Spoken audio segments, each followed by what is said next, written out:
Diving in the Bahamas, the Caribbean, and South Florida is really super fun, primarily because of all of the big fish you get to see.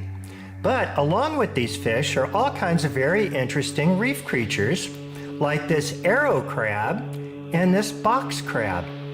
The box crab here actually lives under the sand most of the time. You have to find it with just a little bit of their carapace sticking out and kind of wake them up to get them to crawl around. This crater is about 5 inches wide.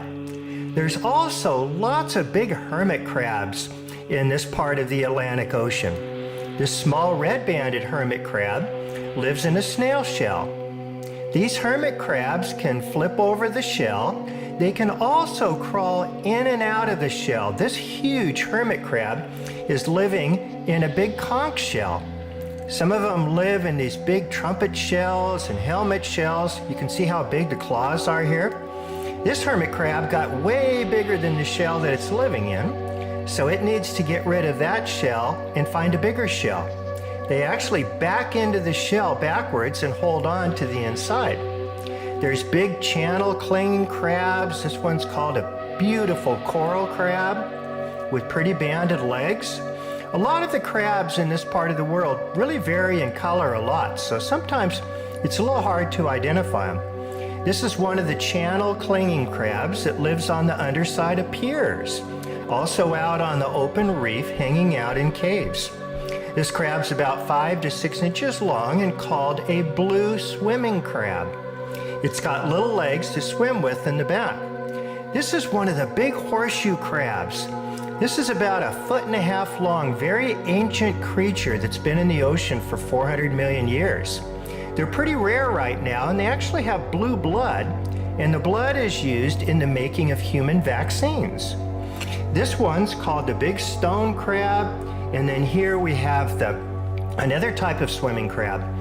Along with all of these crabs are a lot of lobster that live in the Caribbean, Bahamas, and southern Florida. They usually come out at nighttime. The real big ones, like these two spiny lobsters here, live out in caves on the deep coral reef. But once a year they come in close to shore to lay their eggs and spawn. The babies actually live in the grass beds that are really shallow or the mangrove forests next to the shore. They come out mostly at nighttime, so you have to night snorkel or dive to see most of the lobsters. One of the 14-15 inch long spotted spiny lobsters.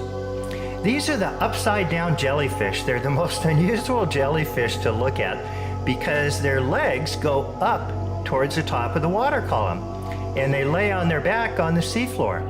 Some get to be about 14 inches wide, and as you can see, some have chlorophyll inside their legs, which gives them all these beautiful colors, and they photosynthesize through the sunshine and make sugars within the jellyfish that feeds the jellyfish. Most jellyfish are filter feeders, like this big moon jellyfish that gets about 15 inches across. This jelly actually gets pushed around by the ocean currents. These are sea cucumbers. Sea cucumbers live on the seafloor. They can get about 1 foot and 1.5 feet long, and they filter and clean up the seafloor. There's all kinds of sea urchins that live here, like the long-spined sea urchin, the pencil urchin, and even the collector urchins. This is one of the brown striped octopus. It's kind of a small octopus. You can see them out in the daytime and nighttime. These octopus can change colors very, very, very quickly, and they're incredibly intelligent. They have a brain-like structure at the base of every one of their 8 legs. This is one of the bigger, more common octopus from the Caribbean and the Bahamas. This is the real big one that gets about 2.5 to 3 feet long. It's being pursued by one of these big Nassau grouper trying to eat it. If you can notice on this octopus, it's missing several of its legs because it got bit off by one of the big groupers previously. They'll actually can lose their leg and grow their legs back. Octopus get eaten by sharks, groupers, all kinds of big fish, so they have to hide out on the reef so they don't end up being prey of a big predator. These are tunicates that grow on the reef, mostly in calm lagoons. They grow along with the sponges. These critters on the reef are animals. They may look like plants, but they're animals and they filter feed. This is one of the brittle stars that live on top or around some of the sea fans. There's all kinds of starfish here. These are the big cushion starfish, and they come in many colors, from green, red, orange. They get about 1.5 feet wide. They crawl around on the bottom of the ocean and kind of clean up all the decaying vegetation or dead animals on the seafloor. So they're really good for the environment, and they're also super pretty to look at. There's all kinds of strange starfish down here. This one is called a 9-armed starfish. Most starfish, as you know, only have 5 arms. This starfish gets really big, about 1.5 feet wide, and it lives underneath the sand when it's sleeping. They come out at nighttime and clean up the seafloor for food, and then they go down the rocks or wherever they're crawling around it and bury themselves in the sand for the daytime. These are the big, beautiful queen conch shells that are very common out on the sandy seafloor. They live from anywhere from 3 to 4 feet deep, all the way down to over 100 feet deep. Now, these are basically big marine snails. And you'll be able to see here, they actually can move around by using their soft foot to pick themselves and move a little bit. And then they have 2 little eye stalks that come out of the shell to be able to see. Now, this is the conch that's harvested quite commonly for conch salad and food in restaurants. So in some places they become pretty rare because they've been overfished. But most of the time you can be out diving and see a few of them. You can see our underwater photographers holding one of them with the beautiful pink underneath. This is called the hawking conch, and the milk conch, and the fighting conch, and then the horse conch. So there's quite a number of different types of marine snails out there on the seafloor, all called conchs. Most all of them feed on decaying vegetable material on the seafloor. This is a helmet shell, one of the big scallops that are very, very well hidden, by the way. These are called the flamingo tongues. They're a little snail that's about 1 inch long. And what you're seeing there is not the color of the shell, but actually the mantle, the inside of the animal that comes out. And they eat sea fans. This is one of the big sea anemones you find in the Caribbean. And then these are feather duster worms. This is actually a colony of worms that lives in these hard calcareous shells, but they open up and they're filter feeding in what looks like little feathers.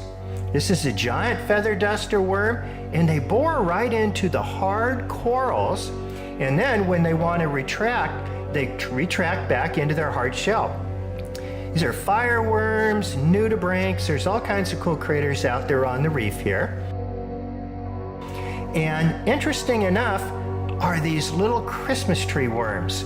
This is another worm that burrows into the coral. There's other types of sea turtles that live in the Caribbean and Florida and the Bahamas, like the leatherback turtle and the Ridley sea turtle. But most of the sea turtles that you're going to see out diving are these green sea turtles or the loggerhead sea turtles. If you have a dive trip planned to the Caribbean or the Bahamas, you'll often stop off at some of these small desert islands that are inhabited by these big ground iguanas. It's the only place in the world where these big lizards live. They live out on the sand where it's 100 and 110 degrees. This one is called the Exuma Island iguana, and the scientific name is Cyclura fagansi. They're very, very rare endangered species, and they only live on these small islands in the Caribbean and the Bahamas. Each island chain often has a different species of Cyclura. These are the big males. They're bobbing their head and showing off, and the big males have what's called a dewlap under their chin. These lizards can get up to 30-40 pounds and about 4 foot long. So the males are more colorful, and they have the big scales on the side of their head and this big dewlap flap under their chin. You can actually feed these lizards out on some of the islands. One of the most amazing things about diving in the Bahamas are the sponges. There are dozens and dozens and dozens of different types of sponges, from these big barrel sponges to these azure vase sponges. There's probably 50 different species of sponges. Now these sponges filter water. So they suck in water inside of the sponge, filter it out for food, and then they let go of the water out of pores on the outside of the sponge. They actually can filter very dirty water and clean it up, and sometimes these sponges are found in polluted water areas and they help actually clean up the pollution. This is a big azure sponge, really beautiful. Then these tube sponges. They have brown bowl sponges, so many different kinds, it's hard to even kind of keep track of them. This one's a brown bowl sponge. And then these are the branching tube sponges and brain sponges. There's just dozens and dozens of different sponges. They're also habitat. This one grows way back in a dark cave.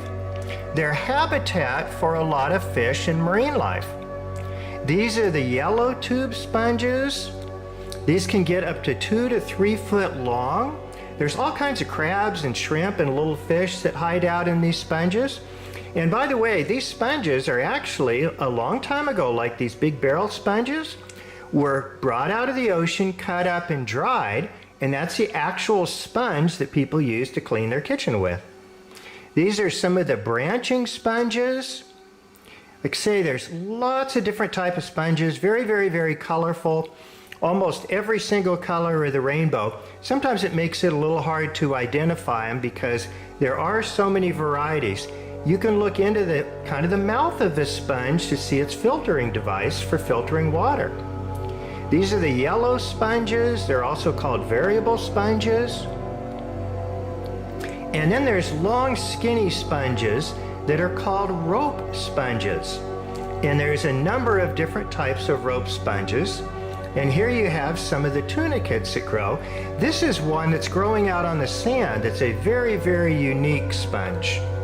This is one of the blue rope or purple rope sponges. They grow up straight up into the water column off of the reef and shipwrecks. This is one of the yellow rope sponges. This is actually an encrusting sponge. It's growing over an old oyster shell. These are one of the variable sponges, and then the orange sponges. There's a lot more of these sponges that live in the Atlantic than what live in the Pacific Ocean. Caribbean, Bahamas, and South Florida don't have near as much coral as other oceans around the world do, like in the Pacific. But the ones we have here are incredibly beautiful, like these brain corals. This is fire coral, yellow coral, lace coral, all mixed in together. This is a giant brain coral. These are hard, stony, reef-building corals. They're made of calcium carbonate, very much like a condominium made of concrete. The coral polyps are little individual animals that live within this hard calcium carbonate skeleton. This is scroll coral. These are the really beautiful elkhorn corals. They used to live all throughout the Caribbean and Bahamas and southern Florida, but due to warming sea temperatures, bad management of the coastline, and coral diseases, a lot of the coral has died. These are fire corals called branching fire corals. If you get too close to one and touch it, they sting you and they hurt like heck. These are finger corals. Coral species are actually quite hard to identify.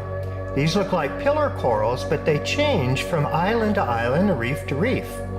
This is a beautiful mustard coral growing along with some gargonians. Gargonians are like soft corals. They can move around, but the mustard coral like this is a hard coral that grows close to the reef. All of them have little coral polyps. These are the beautiful cup corals that grow in caves. They get their color from dissolved minerals, where most coral species that grow out in the open, they get their colors from algae that grows within the coral tissue. These are the gargonians, called sea rods, and you can see when their little individual coral animals called polyps are out filter feeding, they look like little flowers or feathers kind of blowing in the wind. This is a beautiful sea plume with all of its polyps that are out feeding. These sea rods and gargonians come in many different colors.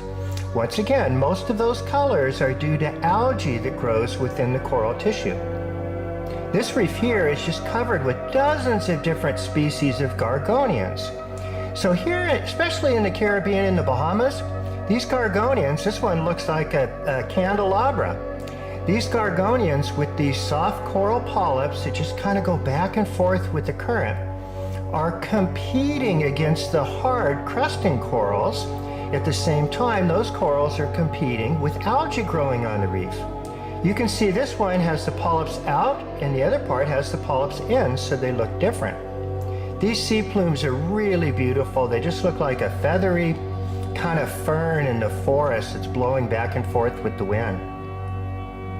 There's a lot of these gargonian species in the Caribbean, Bahamas, and Florida. Like I said, once again, way more gargonians in the Atlantic Ocean than in the Pacific Ocean.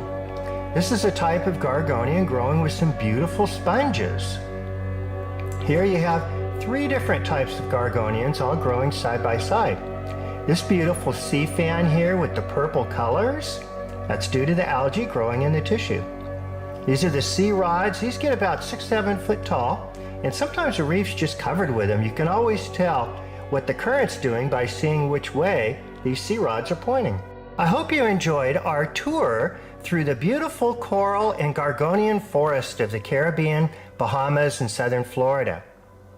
Go to our webpage, Underwater to Web, and you can see our entire Marine Life Worldwide series. Thank you for watching.